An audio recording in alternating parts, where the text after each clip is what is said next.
Alors, leur méthode, elle est assez simple, hein, et très efficace, hein, occuper le paysage médiatique, hein, par la publication notamment de 29 unes de magazines People, dont les articles arrangés sont vendus à Paris Match, comme par hasard, et au JDD, et quelques autres, qui tous, à l'époque, appartenaient à Jean-Luc Lagardère. Donc c'est comme ça qu'on fait une image, hein, ou qu'on défait une image, hein. Encore une fois, vous avez d'un côté, on crée l'image de Macron, et de l'autre côté, on détruit celle de DSK ou de Fillon, quoi. Comment c'est possible?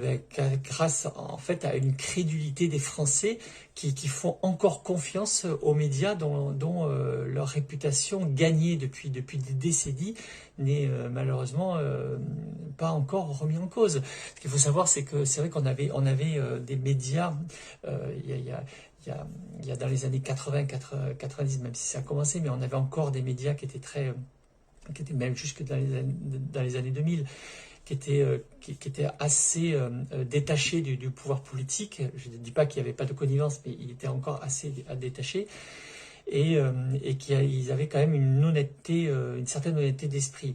Et ça s'est complètement dégradé, grandement dégradé donc depuis Sarkozy, depuis que en fait on a autorisé ces médias à être rachetés par des gros groupes et les grosses fortunes.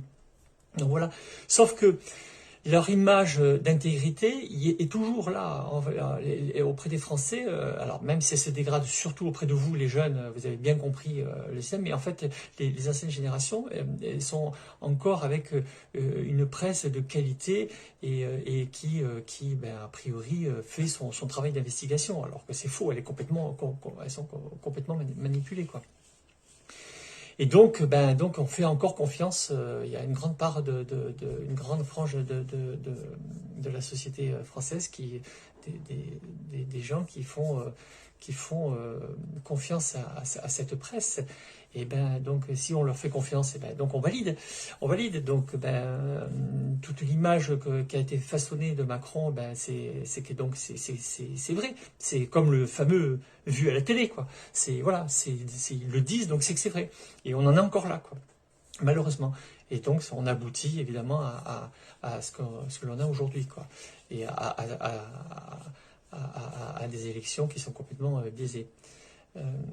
Voilà, hein. Donc voilà. Et vous comprenez maintenant pourquoi et comment le pays arrive à s'effondrer comme ça dans la médiocrité et dans la précarité.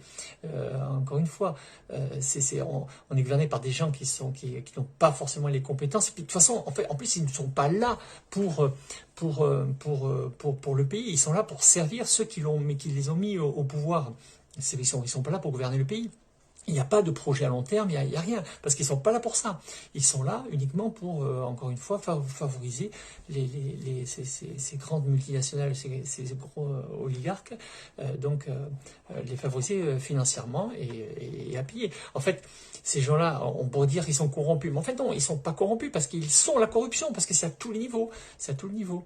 Donc, malheureusement, ça fonctionne comme ça maintenant.